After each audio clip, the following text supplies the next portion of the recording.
Hello everyone, wishing you all good health and peace in life. Sometimes the truth doesn't set you free, it breaks you first. The person who harmed Tu Diep has finally been exposed, and with that truth comes a storm of questions, heavy with pain, betrayal, and consequence. Trang's father, the man behind the cruelty, has been arrested. But what now? Will CEO James, the man who once stood silently through the shadows of Tu Diep's suffering, rise with fire in his heart and demand justice, even if it means firing Trang?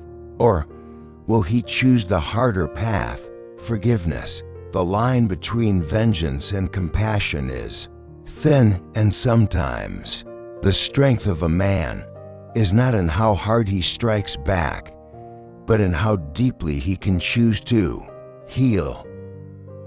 The morning sky was heavy with rain clouds, yet inside CEO James's heart, the storm had already begun. For weeks, he had been trying to protect the woman he loved, Tu Diep, from an unseen threat, a silent enemy lurking in the background, striking in ways that left no trace. But today, everything changed. The truth had come to light. The person who harmed Tu Diep was none other than Trang's father, a man trusted by many, a former senior consultant in James's company. Worse still, Trang herself, James's assistant, and someone Tu Diep once called a friend, was caught in the crossfire of that betrayal. James stared out the window of his office, jaw clenched, as his phone buzzed with news. Trang's father has been arrested. Charges include illegal surveillance, data theft, and sabotage of company assets. It should have felt like victory. It didn't. He turned toward the photo on his desk, a candid shot of Tu Diep smiling beside a tree full of ripening guavas, her eyes bright with warmth. That smile, it had faded the day she found out someone had tampered with her phone, leaked her private photos, and stirred rumors to ruin her image in the media. Now he knew who. Now he had the power to end them. But did revenge make a man righteous, or just more broken? Trang stood outside James's office door, her hands trembling. She knew what had happened. She knew her father had been arrested, and she also knew what that meant. James would fire her, maybe even sue her, but part of her wanted to face him, to tell him the truth. When she entered the room, James didn't look up. His voice was cold, distant. Did you know? Trang's voice cracked. Double quotes. No. I swear. I had no idea what he was doing. He hated your family. He thought hurting Tu Diep would hurt you. James finally looked at her. His eyes, usually full of calculation and control, were tired. There was pain in them, but also restraint. Get out, he said simply. I don't know if I believe you, but I don't want to punish the child for the sins of the parent. Not yet. Trang bowed deeply, tears falling silently as she left the room. That night, James drove to the countryside where Tu Diep now lived, the house he had built for her.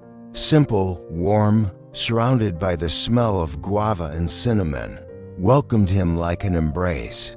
Tu Diep met him at the gate, eyes searching his face. You found out, didn't you? She asked softly. James nodded. And what will you do? James didn't answer right away.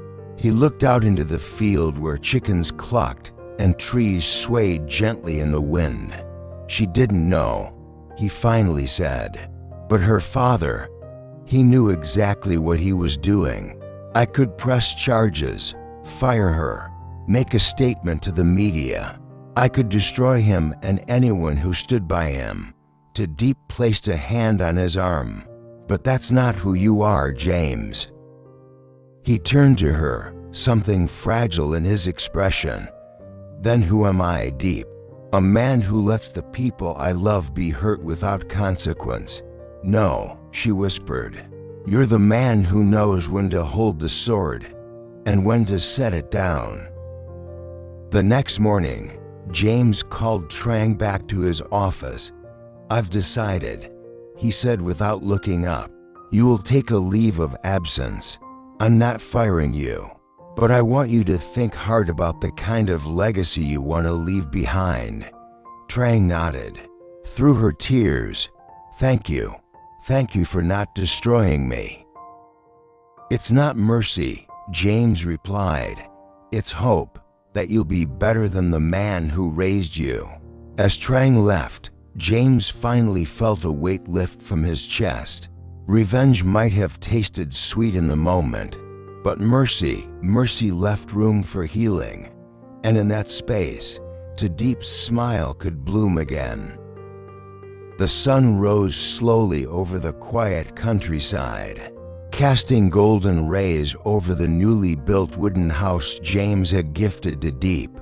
Life here was simple. Chickens clucked, the scent of ripe BBY floated in the breeze, and children played in the distant fields. But inside Tu Diep's heart, peace was still far away.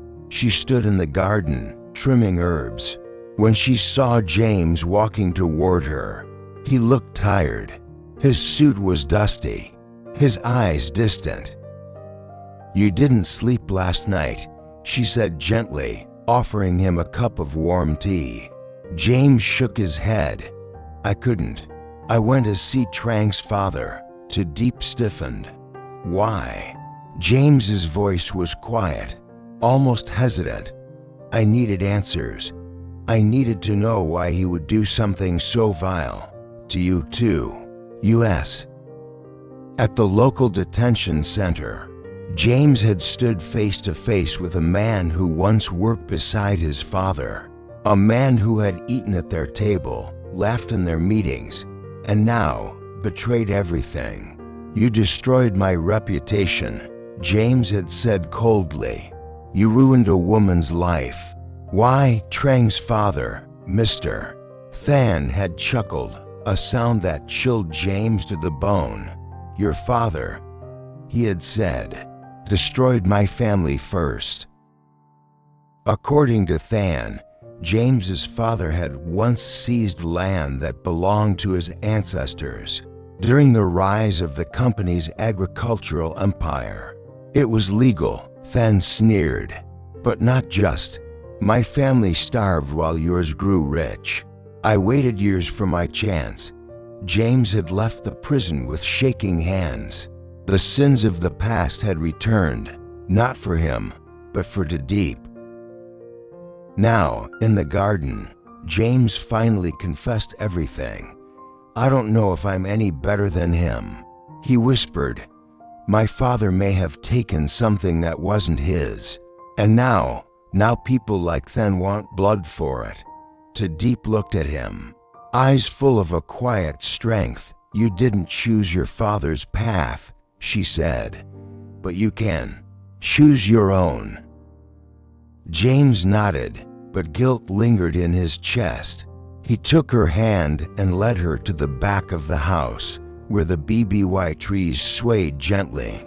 This land, this house, I wanted to give you peace, he said, but maybe peace comes when the truth is no longer hidden. That evening, James met with a legal advisor. He wanted to review old land contracts, see if Than's family had ever truly been robbed. He didn't want revenge anymore. He wanted justice, not only for Tu Diep, but for everyone his father may have harmed. Meanwhile, Tu Diep received a letter from Trang. I don't expect forgiveness, Diep. I just wanted you to know. I never knew what my father had done. If I had, I would have stopped him. I hope one day when the pain is less sharp, we can speak again. Tu Diep folded the letter and placed it inside her diary. Part of her wanted to believe Trang.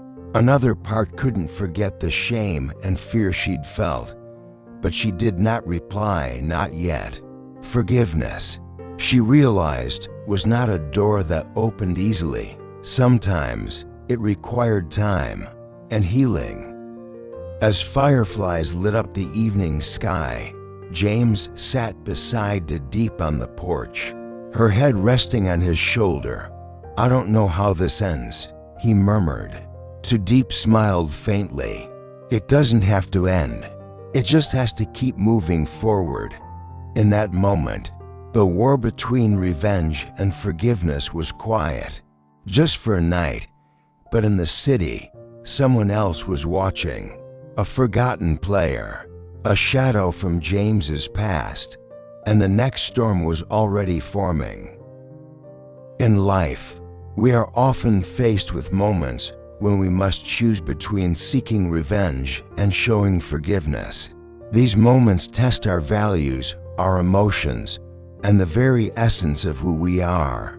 The story of Tu Diep and CEO James is one such example.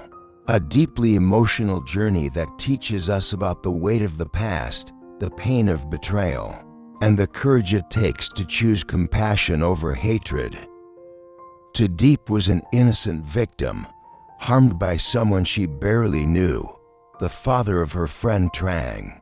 She could have demanded punishment, revenge, or even cut all ties with anyone associated with him. But instead, she listened.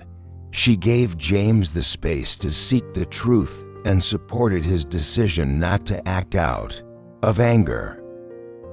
James, on the other hand, was a powerful man who had every reason to retaliate. As a CEO, he had influence, money, and the ability to destroy anyone who dared to hurt the woman he loved. Yet when he discovered that the man who harmed Tu Diep did so because of a grudge against James's own father, he faced a difficult question. Should he take revenge for Tu Diep, or break the cycle of hatred by choosing justice over vengeance?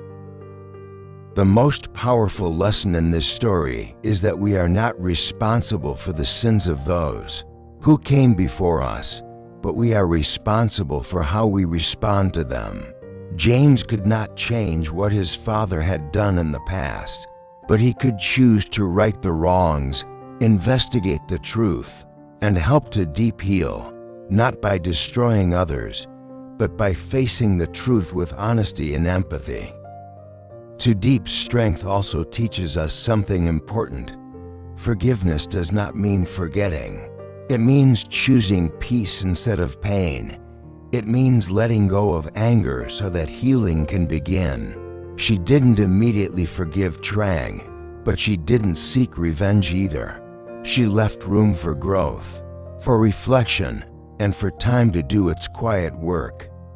Another lesson comes from Trang, who, despite her father's actions, faced the consequences with humility. She apologized, not expecting anything in return.